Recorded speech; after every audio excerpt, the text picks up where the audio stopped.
The place was called Northfield, one of those northern fringe towns that most maps don't even bother naming. Snowbound, isolated, populated by a few hundred quiet souls who didn't like outsiders and liked questions even less. A few months ago, it went dark. No comms, no radio, no boats, just gone. You might remember the footage from episode 3. A science team sent to investigate the silence. They found something beneath the ice.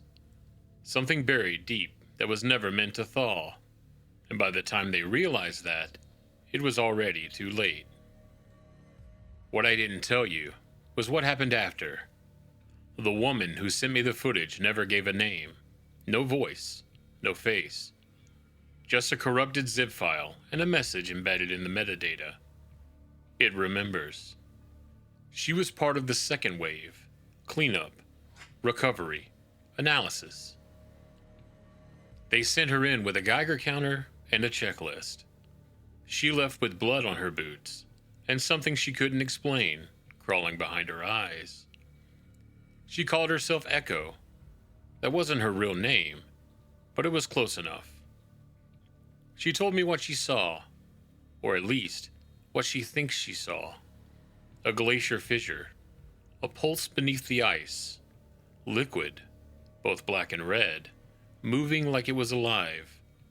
She got close enough to see the frost melting around it, close enough to hear it breathe. Her logs end in static, but the recovered body cam shows her running. Screams in the whiteout, something moving behind her, just outside the light. She made it out, but she wasn't rescued. She was intercepted. They appeared before her by helicopter, tactical gear, faces she never saw. They put a bag over her head and whispered something cold before the needle went in. Don't worry, we got you. And as far as anyone knows, you died out there. No one's gonna come looking for you. She woke up strapped to a table. Clean room, white light. Her own field notes projected on the wall like a museum display. And that's when she realized something worse than infection had followed her back. Interest. They didn't ask how she survived. They didn't even ask if she was stable. They asked what she touched, what she saw, what it said.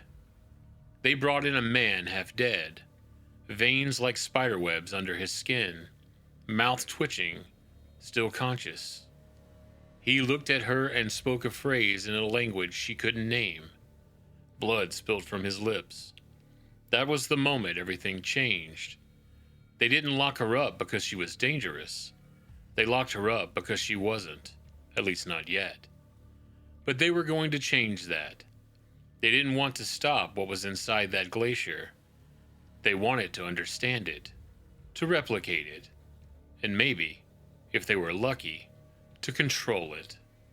This wasn't a rescue mission. This was the start of something else. Something they would later call the Doctrine. And Echo, she would become its first subject. They didn't call it a prison, but Echo wasn't allowed to leave. Not without supervision. Not without sedation. They brought her to a compound buried underground. No signs. No doors that locked from the inside. Fluorescent lights buzzed overhead, like flies that had learned how to hum in Morse code. Everything smelled like chemicals and recycled air. She was given a workstation, a bed bolted to the wall, a change of clothes, and access to her own notes. At first they asked questions. What did you see? How did it move? What did it do to the town? She gave them what she could, but it wasn't enough. So they brought in a subject. The man was barely conscious, skin jaundiced, veins black, but alive. Barely. They made her watch. Over the next several weeks, they brought in more. Some twitching, some calm. One smiled the entire time. The pattern started to emerge. Subjects exposed to even trace amounts of the black-red substance all began to shift in similar ways. Reduced anxiety, slowed reaction, increased compliance. Some even developed strange auditory behaviors, mimicking phrases they hadn't been taught. They weren't afraid. That's what scared me. They were calm. Like the fear center had just shut off. Like someone flipped a switch in their heads. Echo took notes. She made charts. She wrote reports. But her questions were never answered, not by them. Eventually, they stopped asking her questions too. They started giving orders. Refine the sample. Isolate the active gene. Test its potential for influence. They called it biomorphic conditioning, neurochemical language, adaptive obedience. But Echo saw what it really was. They were trying to build a system that didn't need permission, only exposure. Subjects didn't need to believe in anything. They just needed to be close enough. It wasn't about thought. It wasn't even about response. Reflexive, primal, deep brain. One subject looked straight at her during a test and repeated a phrase she'd written weeks ago in her private journal. He shouldn't have known it. She hadn't shared it with anyone. But he said it word for word. You're not observing it. It's observing you. I never said that out loud. Never spoke it. But he knew. It knew what I had wrote. She stopped sleeping after that. The sample was getting stronger, more consistent. The way they talked about it changed too. No longer a contaminant. Now it was a tool, and they wanted her to perfect it. They stopped saying test subjects, started calling them assets, or vectors, or pre-calibrated units, like people were just ports waiting to be plugged into. Disgusting. The project, now called the Leech Doctrine, wasn't just a protocol. It wasn't just a project. It was a framework, a way to install something into people without them knowing. Something small, something quiet, but something that changed what they did, what they felt, what they obeyed. And Echo, she was the one writing the operating system. If you're still here, I need you to listen carefully. We're not done yet. And I know these stories are unsettling. They're meant to be. Because what we're dealing with isn't just conspiracy. It's something intelligent, networked, and evolving.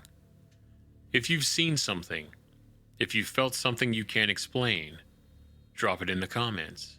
Every clue counts. Every sighting builds the picture.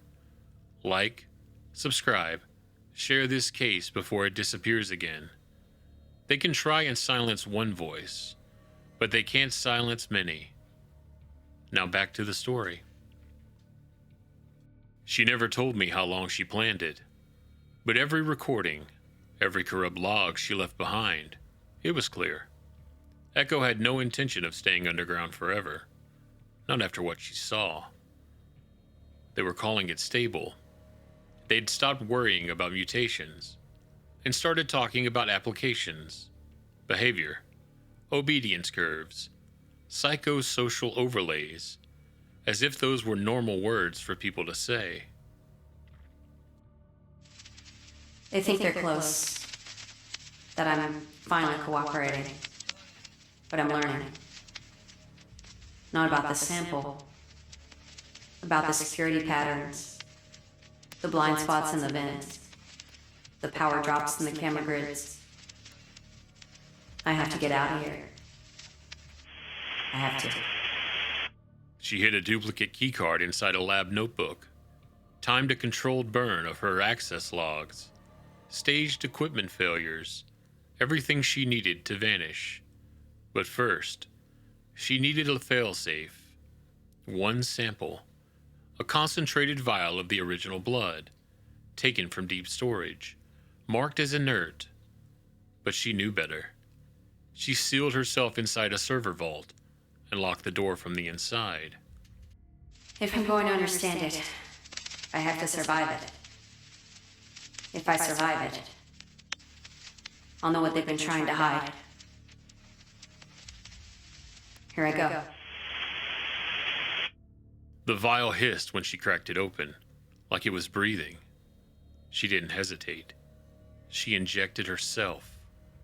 What happened next? Her words break. She starts and stops, loses her train of thought mid-sentence. There's blood on her chin in one of the logs. Her eyes flash white in another. It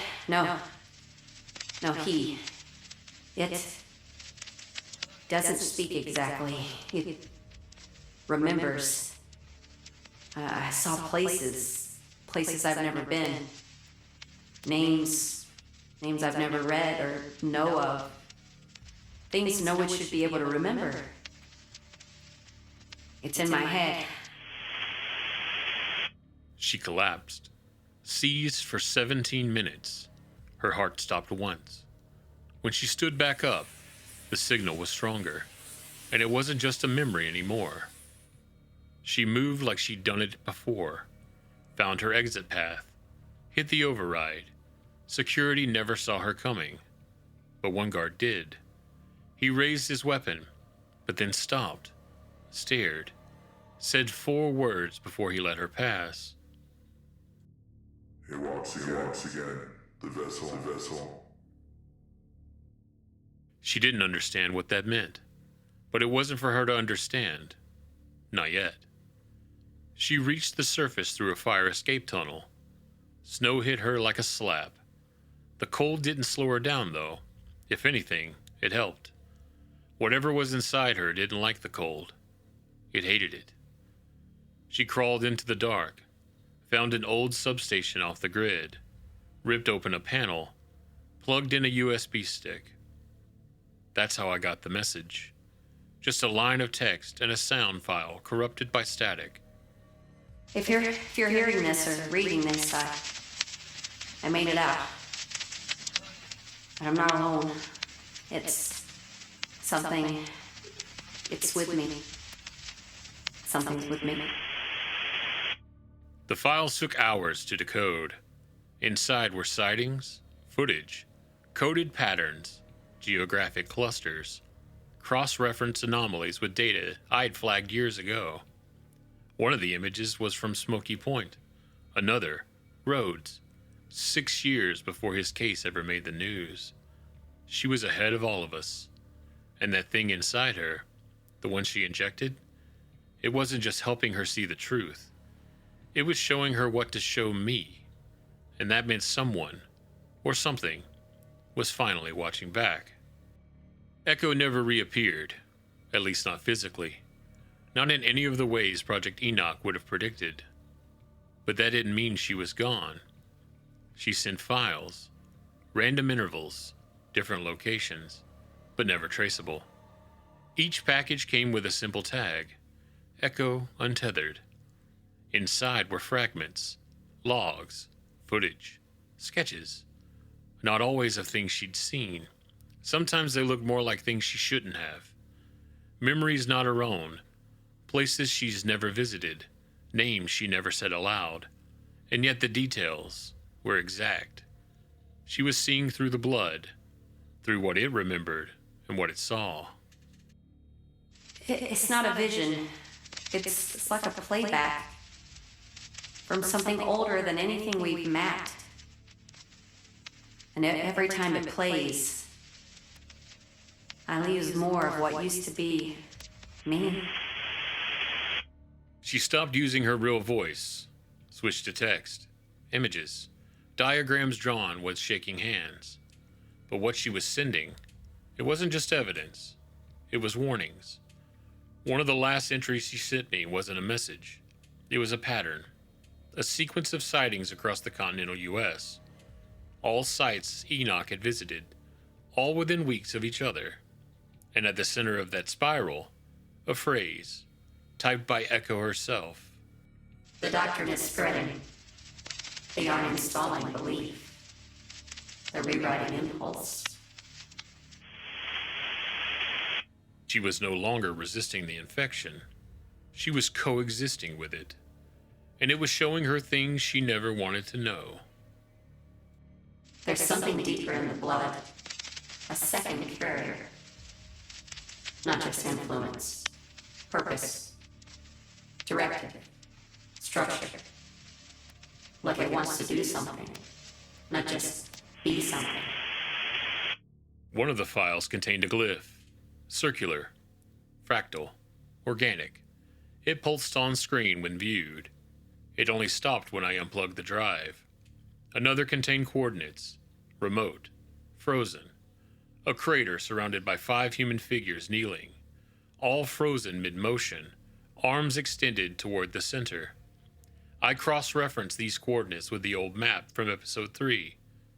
They matched. Something is waking up. And Echo's not just a witness anymore. She's a relay. They'll come for me again. I know that. I'm not afraid of what they'll do. I'm afraid of what I might do before they get here. Her files ended after that. But I don't think she's gone. Because last week, my system caught something. A corrupted ping. Too fast to track. And just a single message. You're looking in the wrong direction. It's already behind you. And then it was gone. So I'll keep watching. I'll keep digging. Because whatever Enoch started, they can't stop now. And neither can we. Echo's still out there. Still trying to tip the balance. And if she's listening, I hope she knows she's not alone. If stories like this disturb you, good. They should. Because what Echo uncovered isn't fiction. It's not an isolated event. Project Enoch didn't create this. They just caught it. And now they're trying to use it. You might be wondering why I'm sharing this now. Why tell Echo's story at all? Because trust has to go both ways. I can't ask you to believe me if I don't show you what I've seen, what I've heard, what I've lost. Echo's voice has guided me for months now.